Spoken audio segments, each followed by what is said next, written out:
안녕하십니까. 지금부터 영상 처리 챕터 8장과 챕터 11장에 대해서 발표하도록 하겠습니다. 목차입니다. 챕터 8장은 영상의 모폴로지 기법에 대해서 설명해 드리도록 하겠습니다. 그리고 챕터 11장은 영상의 주파수 영역으로의 변환을 설명하겠습니다. 먼저 8장에 대한 목차입니다. 8.1 모폴로지 연산자 이진화에 대해서 설명해 드리고 그 다음으로부터 구조요소 팽창연산, 침식연산, 열림연산, 닫힘연산에 대해서 설명해 드리도록 하겠습니다. 11장은 이선풀이의 변환, 고속풀이의 변환, 주파수 공간에서의 필터링, 저주파 대역 통합 필터링, 고주파 대역 통합 필터링에 대해서 설명해 드리도록 하겠습니다. 8장 모폴로지 연산자입니다. 형태학은 모폴로지라고 말합니다. 영상 처리에서 모폴로지는 영상 내의 형태들을 분석하고 처리하는 기법을 말합니다. 특정한 형태의 모폴로지 구조 요소를 이용하여 영상 안에 포함된 객체의 영역을 팽창시키거나 침식시키는 등의 형태 변화를 이끌어낼 수 있는 영상 처리 기법입니다. 형태학적 처리에는 침식연산, 팽창연산, 열림연산, 닫힘연산이 있으며 주로 이진연산에서 사용되다 그레이 영상에서도 적용할 수 있습니다. 다음은 이진화입니다. 이진화는 앞에서 4장에서 배웠던 것을 간단하게 소개해 드리도록 하겠습니다. 먼저 이진화에서는 임계값 적용하기, 적응적 임계값 적용하기, 전형 임계값 적용하기가 있습니다.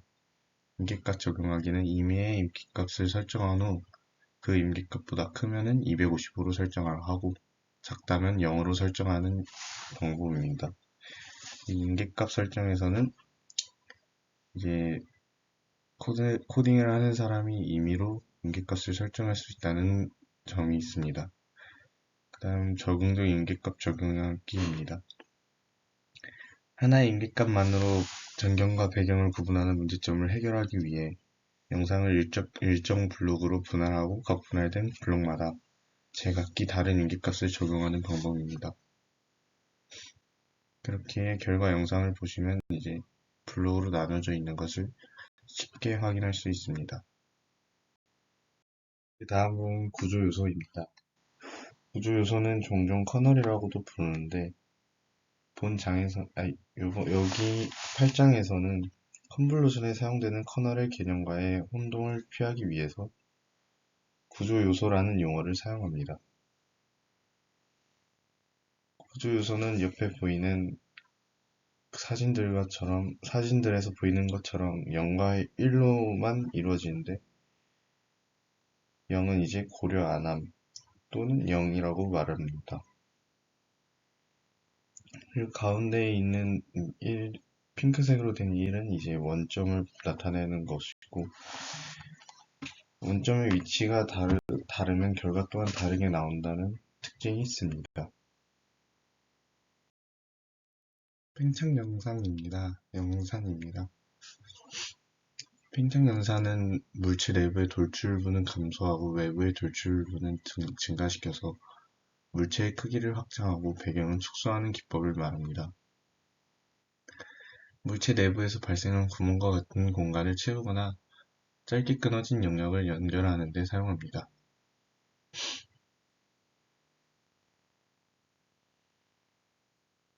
아래 사진을 보시면 이제 테두리 부분이 이제 증가된 것을 쉽게 확인할 수가 있습니다.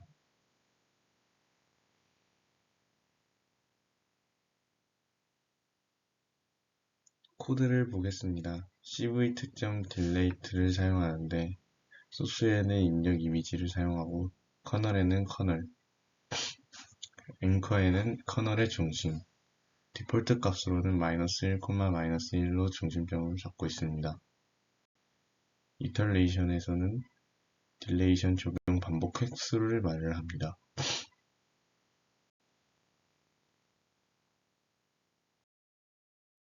침식 연산입니다. 물체의 크기를 그 배경과 관련하여 일정하게 줄여주는 것을 말합니다. 물체의 크기는 줄어들고 배경은 확대되는 특징이 있습니다. 영상의 물체 배경 사이에서 스파이크 잡음이 있을 때 이 잡음을 제거하거나 전체 영상에서 아주 작은 물체를 제거하는 데 응용됩니다. 영상에서의 돌출부는 감소시키고 내부 돌출부는 증가시켜서 서로 다음 물체를 분리할 때도 유용합니다. 옆에 사진을 보시면 이제 커널의 차이에 따라서 결과값이 달라지는 것을 확인할 수 있습니다.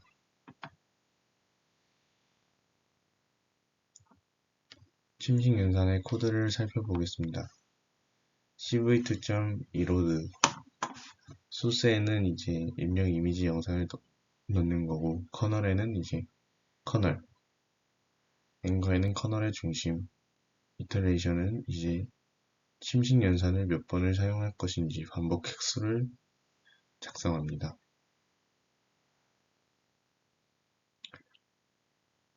침식 연산을 그레이 영상의 침식 연산에서는 이제 커널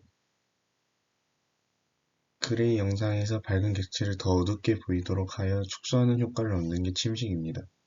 밝기가 균일하지 않은 영역에서는 효과적으로 처리할 수 있습니다.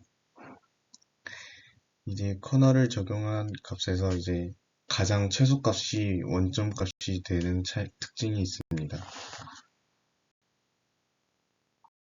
다음으로 열림연산입니다. 열림연산은 침식연산을 적용한 후 팽창연산을 적용하는 특징이 있습니다. 볼록하게 나온 부분을 제거하고 좁은 연결을 끊어서 영상의 외곽선 부분을 부드럽게 만든다는 특징이 있습니다. 단순히 깎아내는 이 침식 연산과는 다르게 구조 요소와 유사한 형태의 전경을 선택적으로 보존하면서 나머지 부분을 깎아내는 데 사용됩니다.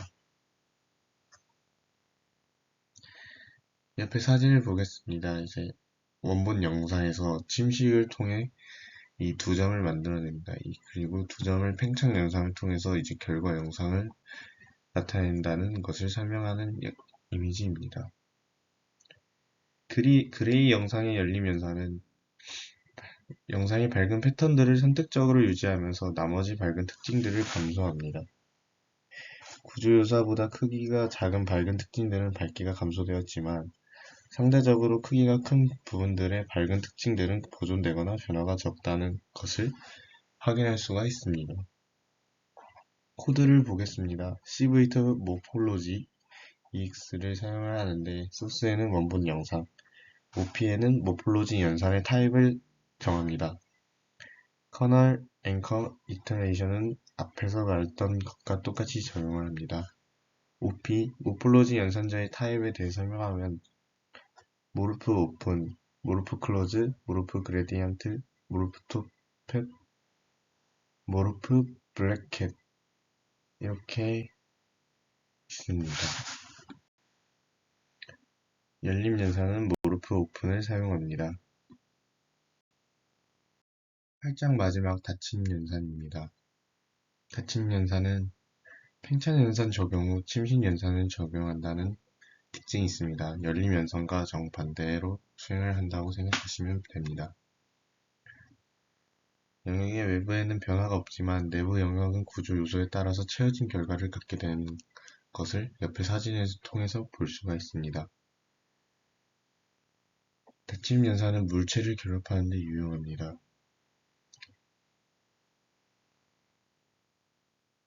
코드는 앞에 말했던 열림 연산과 똑같은데 이제 모폴로지 연산자가 다르다는 특징이 있습니다. 이제 닫힘 연산은 모르프 클로즈를 사용합니다. 11장 주파수 영역입니다. 영상을 표현하고 해석하기 위해 사용하는 영역은 주로 두 가지인데, 한 가지는 지금까지 배워온 것처럼 픽셀 단위의 공간 영역에서 표현하는 방법이었고, 다른 하나는 공간 영역에서 표현된 영상을 주파수 영역으로 변환을 하는 것입니다. 여기 11장에서는 이제 주파수 영역으로 어떻게 변할 것인지, 주파수 영역의 대표적인 변화로 이제 풀이의 변환, 고속 풀이의 변환, 이산 풀이의 변환, 역변환에 대해서 설명을 하도록 하겠습니다. 이산 풀이의 변환입니다.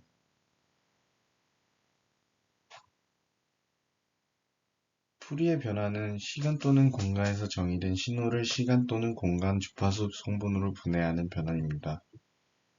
풀이의 급수와 풀이의 변화는 시간 또는 공간 신호의 주파수 성분을 해석한다는 점에서 비슷하지만 급수는 이제 주기성 있는 신호, 즉 이산적이지 않는 신호를 표현하는 데 적합하고 풀이의 변화는 비주기성 신호의 주파수 성분을 파악하기 위해 사용됩니다. 이렇게 변환된 공간을 주파수 공간, 풀이의 공간이라고 합니다. 풀이의 변화는 시간 영역에서 정의된 신호가 가진 주파수 성분과 주파수 성분에 해당되는 신호의 세기, 위성차 등을 쉽게 파악할 수 있다는 장점이 있습니다.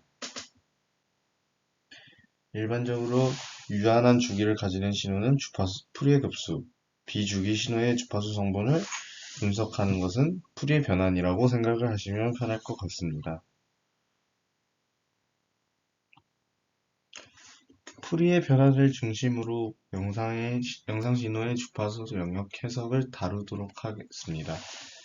일반적으로 신호는 연속 신호와 이산 신호로 구분이 되는데 연속 신호의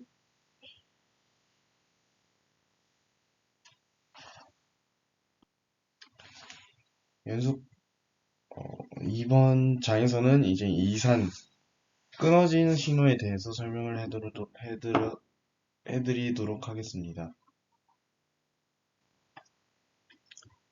이산풀이의 변화는 옆에 보이시는 식이 이산풀이의 변화를 나타내는 식이라고 보시면 됩니다. 그리고 이산풀이의 역변화는 이제 이산풀이가 변환된 값을 이제 원래 신호로 표현하는 방법을 말합니다. 이산풀이의 역변화를 다시 정확하게 말을 한다면 주파수 공간의 영상을 다시 픽셀 공간의 영상으로 변환시키는 역할을 합니다.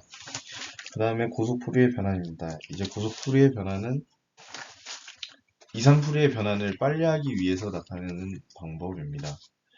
이제 고속풀이에는 빨리하기 위해서라면 이산풀이의 변화는 숫자를 대입하기 위해서 천천히 한다고 생각을 하시면 편합니다. 그리고 이제 저주파 대역 통합 필터링, 주파수 공간에서의 필터링은 이제 저주파 대역은 영상의 부드러움을 강조하는 특징이 있습니다. 그리고 고주파 대역 통합 필터링은 영상의 경계선 부분을 강조한다는 특징이 있습니다.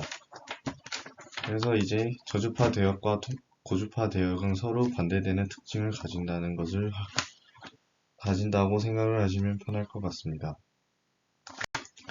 다음 장에서부터는 이제 이산풀이의 변환과 역변환, 고속풀이의 변환에 대한 코드를 설명해 드리도록 하겠습니다. 이 이산풀이의 변환 코드를 설명하겠습니다. 이제 이미지를 불러오고 이산풀이의 변환 수행을 합니다. 이산풀이의 변환을 수행하면서 이미지를 이제 32비트 플로트형으로 변환을 해줍니다. 그리고 이제 DFT 컴플렉스 아웃풋 이것을 통해서 복소수화를 한다고 생각을 하시면 편할 것 같습니다. 출력을 동일 배열의 크기의 복소수로 만드는 코드입니다. 그리고 이제 DFT 시프트 이제 DC 성분이 중심으로 오도록 주파수를 중심으로 이동을 합니다. 이제 DC 성분이라고 하면은 결과값이라고 생각을 하시면 편할 것 같습니다. 그리고 이제 매그 DFT 20 곱하기 MP 로그 있는데 이제 매그니튜드는 이제 2D 벡터의 크기를 계산을 하는 함수입니다. 따라서 DFT 결과의 크기 값의 로그를 취하여 육안으로 확인하기 용이하도록 합니다. 마찬가지로 밑에 이제 DFT 시프트를 합니다. 이런 식으로 이제 이산풀이의 코드가 마무리가 되었습니다. 이제 또 이산풀이의 변화는 DFT라고도 말을 합니다. 옆에 결과 사진을 보시면 그 두 번째 부분이 이제 DFT 결과, 세 번째 결과 영상이 이제 DFT를 중심 주파수 이동을 한 결과인데, 이제 모서리 부분을 보시면 밝은 부분들이 이제 한 점으로 보이는 것을 확인할 수가 있습니다. 이산풀이의 역변환입니다. 이산풀이의 역변환은 이제 인버스 DFT, IDFT라고도 말을 합니다. 이제 먼저 영상을 불러옵니다. 그리고 이제 CV2.dft를 통해 이산풀이의 변환을 수행합니다. 그리고 DFT 컴플렉스 아웃풋으로 결과값을 이제 복수수 크기로 변환을 시킵니다. DFT 시프트, 이걸로 이제 결과값을 중심으로 이동을 시킵니다. 그리고 매그 디프트 시프트를 통해 로우 값을 취해 확인이 용이하도록 만듭니다. 네, 이제 이미지의 펜과 열을 로우와 콜스에 입력을 하고 C로우와 C콜, 이제 중심값을 만듭니다. 첫 번째 마스크를 만드는데 이제 IDFT를 수행하기 전 마스크를 생성을 합니다. 마스크는 원본 영상과 같은 크기에 비어있는 영상, 모든 값은 0으로 되어 있는 마스크를 만듭니다. 다음은 이제 마스크의 중심 센터 부분의 값을 1로 만들어 줍니다.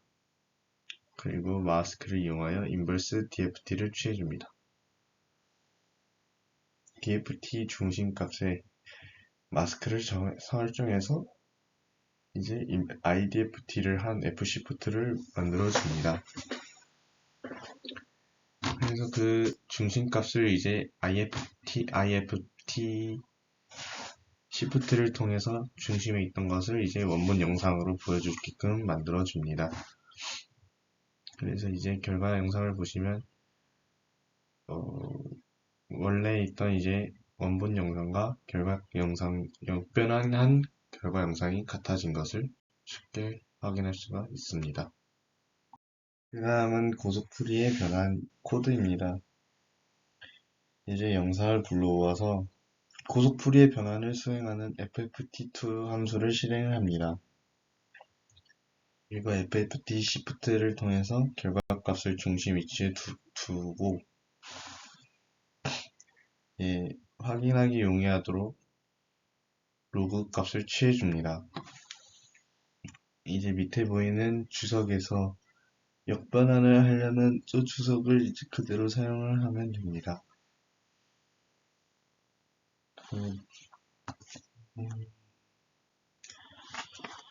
이렇게 해서 나온 결과값을 확인하시면 이제 모서리에 있던 점들이 가운데로 모인 것을 확인할 수 있습니다.